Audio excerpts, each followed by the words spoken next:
back to the Backyard Professor Math videos. I was up in the hills, but everyone's out there on their four-wheelers and shooting their guns. So I decided I'd come back home and we'll do this at home. I'm in my backyard.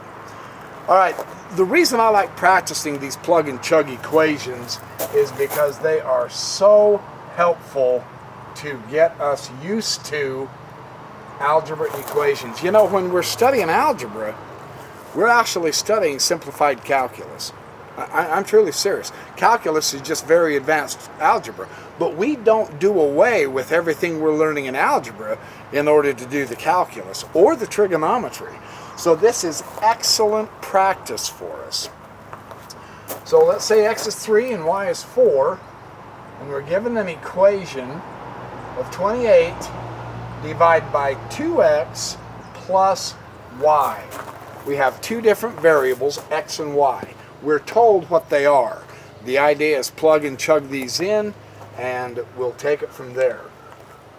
So we plug and chug this. This is 28 divided by 2 times x, which is 3, plus y, which is 4. So now we've got the variables in here. Now we just, from left to right, we do the exponents, we do anything in parentheses first, we do multiplication and division first, and then add and subtract from left to right. So I'll talk out loud as I'm solving these, but I'm not going to take the time to completely explain everything all the time. We're going to start doing more and more practice with this.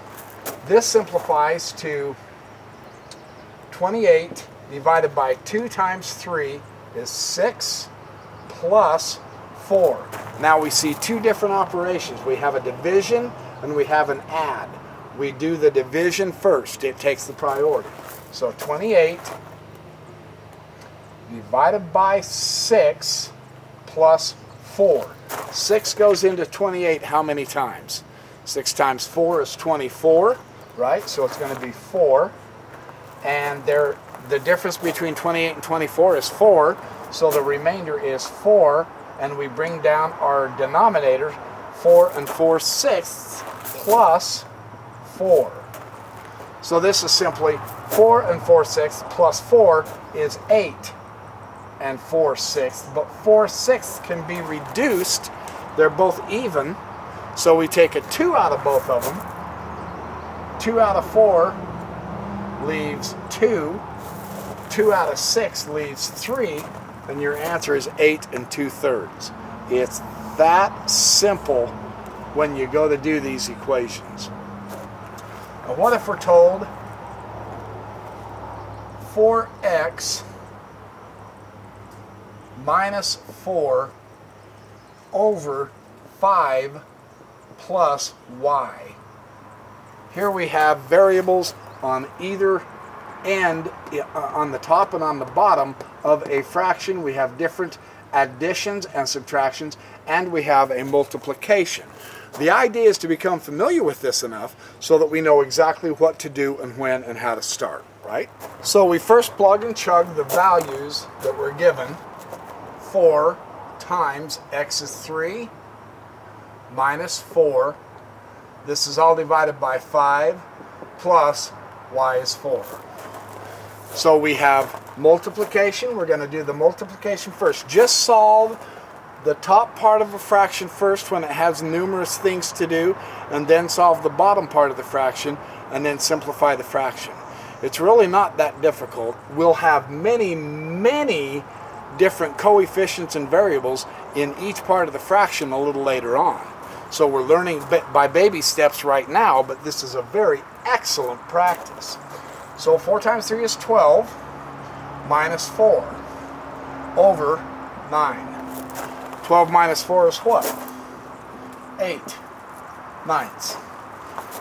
That's simple, huh? There's nothing too complex about any of this. It's really rather easy to do. It's a matter of plugging in the equation. It's a matter of solving the equation when we plug in the different variables and coefficients. No problem.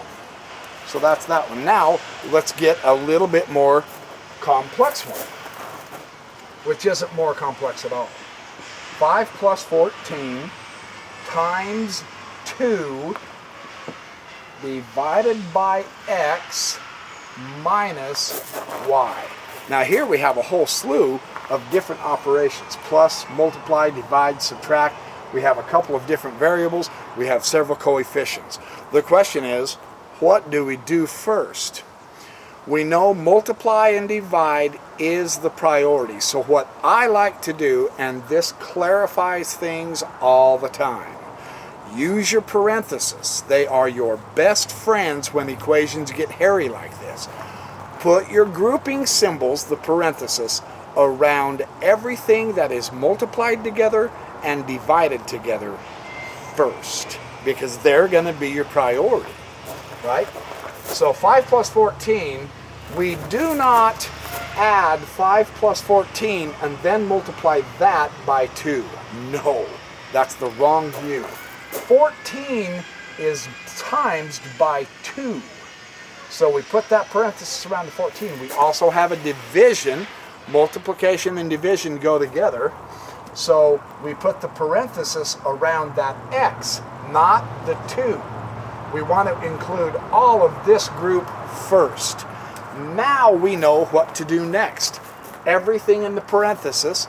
Then from left to right we finish solving it. First let's plug in the variables though. This is simply 5 plus 14 times 2 divided by x. X is 3. Minus y. Y is 4. Now we can begin working within the parenthesis. The 5 comes along for the ride for right now. And we go from left to right. I keep emphasizing that because sometimes I get in trouble and I start wanting to solve some easy stuff over here and then go back. That's wrong. Don't fall into that temptation. Always work from left to right. So the 5 comes along. 14 times 2 is 28. Divided by 3 minus 4. I'm going to do this step at a time.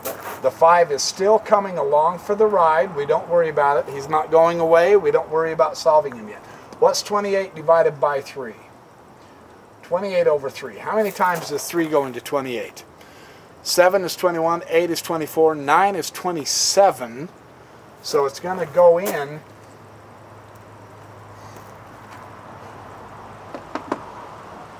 9.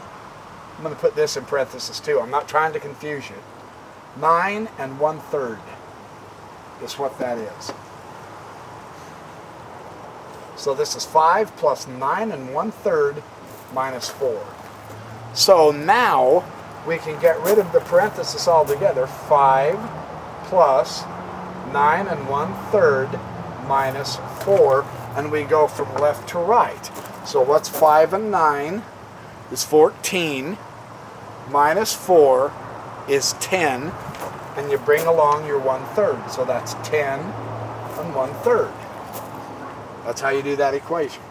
Piece of cake. What if we're given an equation that says 3 times x plus 5 minus 3 times y? Here we see a parenthesis. We have another multiplication. We have a subtraction. We have another multiplication. Put this with this. What do? Solve what's in the parenthesis first. The 3 comes, well, let's plug in the variables. 3 times 3 plus 5 minus 3 times whatever y is, which is 4. Now we can begin to solve. We want to do the parenthesis first, so the 3 stays out here. 3 plus 5 is 8. Minus, now we're going to subtract not just the 3, but the 3 times 4, which is 12. We're going to subtract 12 here. Now we have multiplication and subtraction. Multiplication is the priority. 8 times 3 is 24. Minus 12 equals 12. It's that simple. Oh, and I should square the answer, but that's how you do that one. Let's do another one. Let's say 3x minus y is then multiplied by y. We got the x is 3. So we know this is going to be 3 times 3 minus 4. And we know this whole quantity is going to be multiplied by 4. Right? So then we do what's in the parenthesis first, from left to right. So we start here. 3 times 3 is 9, minus 4. Keep your parenthesis, times 4. What's 9 minus 4? 5. What's 5 times 4? 20. So that equals 20. Step by step, systematically solving the problems, solving the equations, and you do what's in the parenthesis first. You do multiplication and division before you do addition and subtraction. You go in a simple step-by-step order, and it's almost bulletproof. You can solve any equation you want. Let's do one more with these variables at this value, just to show you something fun. X plus y plus 2 over 8 minus y plus x squared. And you're saying, dude, this is starting to get a little hairy. No, it's really not. I promise. We've done exponents, right? We know what exponents are. We have a subtract and a plus exponent. We have a plus and a plus. We have a couple different variables. It's all built into a fraction. So let's plug the value of the variables in first. So this becomes 3 plus 4 plus 2. See, that's not hard at all. 8 minus 4 plus x, 3 squared. So now that's looking a lot more simple. Let's keep going. 3 plus 4, you always go from left to right, even when you're doing a fraction. Do the top part of the fraction first, bottom part of the fraction next, and then simplify the fraction. 3 and 4 is 7, and 2 is 9. 8 minus 4 is 4, plus 3 times 3. This becomes 4 plus 3 times 3. 3 squared, this number says multiply this one by itself that many times. 3 times 3. So this is 4 plus 9, which is 13. And that's all there is to it. You know, even a dork like me can do this. If I can do this, anybody can. Let's keep doing some more practice ones. By practicing algebra, math is one of those subjects that you have to do because it ingrains itself in your head. You can't just talk about it. You can't just watch it being done. You can't just read about it. You have to do it. And then any variables. The point of these exercises is to also get you used to looking at variables in equations or expressions. Minus ky over f times k. This looks like a physics equation, you know, when you start doing physics. We plug in the variables. So this becomes 28 minus k negative 2 times y, which is 2. Remember, you're subtracting a negative. That's why your parentheses become your best friends. That keeps this clear. You know what you're doing. Multiplied by f, which is 3, times k, which is negative 2. Now you simply plug and chug. But first, we notice we have a double, well, no, let's multiply these. 28 subtract negative 2 times 2, and negative times a positive is a negative. Subtract a negative 4. Keep that clear. Over 3 times negative 2 is negative 6. Negative times a positive is a negative. Now 28 minus minus 4, you get a negate the negative. That's 32 negative 6. It's that easy. You can simplify that into a mixed number if you want. I'm not going to. This is a negative. The negative carries over. So that's going to be a negative number. Right? Let's do another one. Let's say we're given f k plus 6y all over negative 3 squared plus k times y. Now this looks like a physics equation too. I love these kind of equations. We plug and chug. This is getting us used to doing the operations with variables, which is wonderful, wonderful practice. F is 3. We're multiplying f and k together means f multiplied by k. So this is 3 times plus 6 times y, which is 2, all over negative 3 squared. We can solve that right now. This is negative 3 times 3, so it's going to be a negative 9.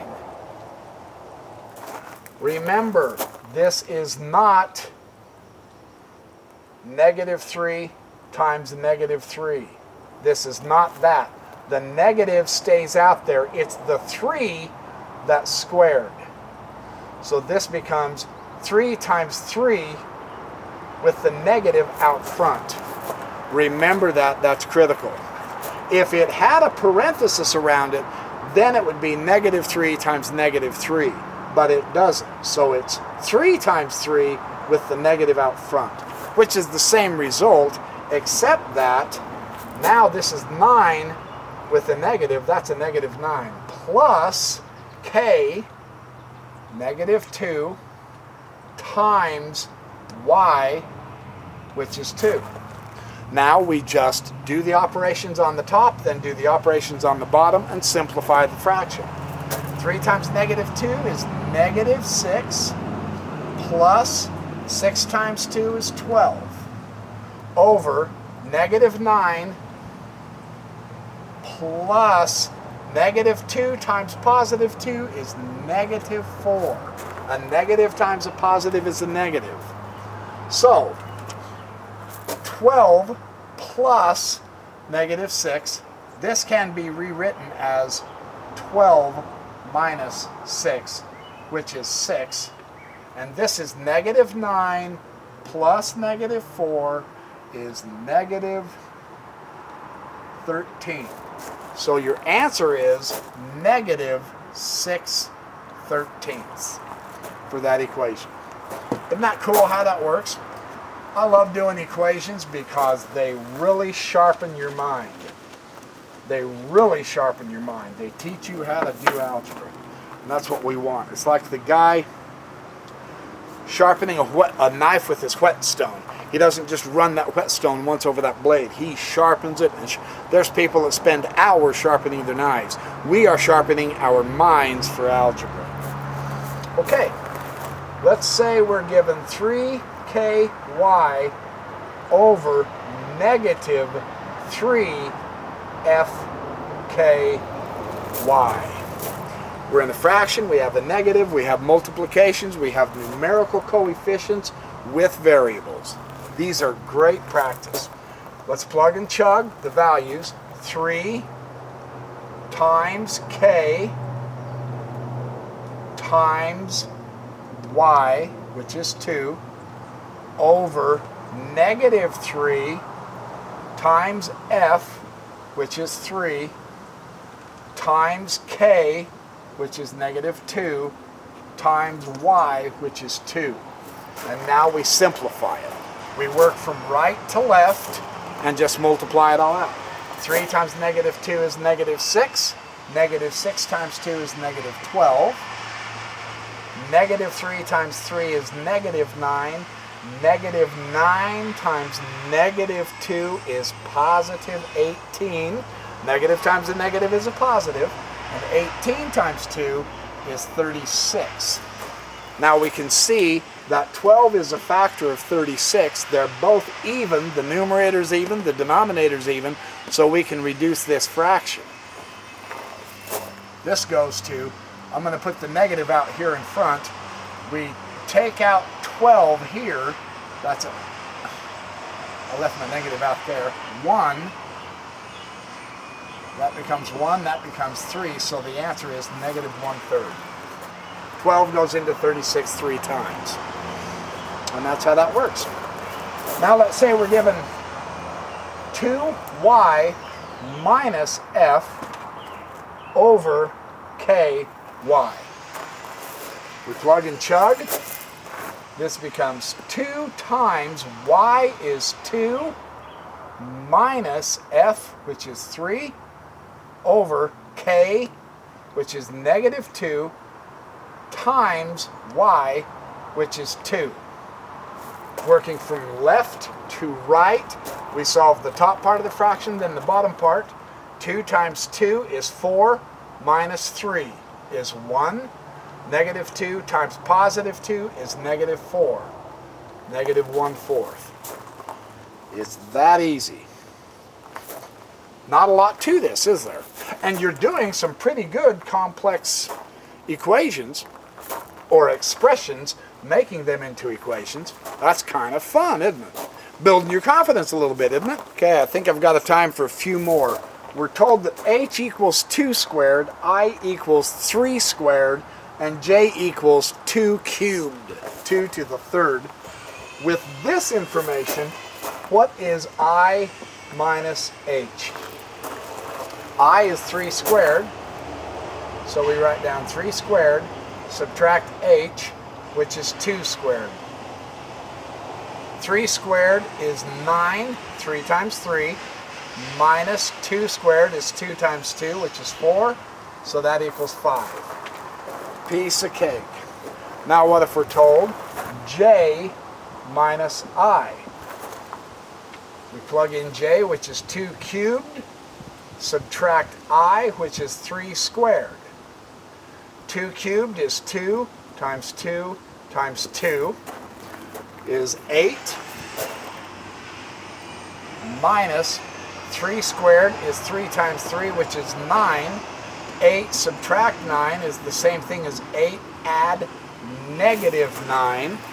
9 is a larger number than 8. 9 has the negative, so the answer is going to be negative. The difference between the two is 1, so that equals negative 1. Right? Piece of cake.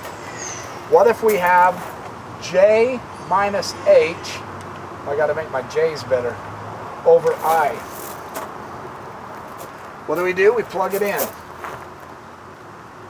This is 2 cubed minus 2 squared divided by 3 squared. See, you can see working with exponents within fractions is really not complex at all. You just take it step by step and solve it. Piece of cake, right? 2 times 2 times 2 equals 8.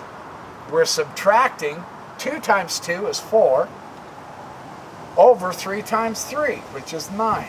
So this equals 4/9. It's that simple. There's nothing complex about this.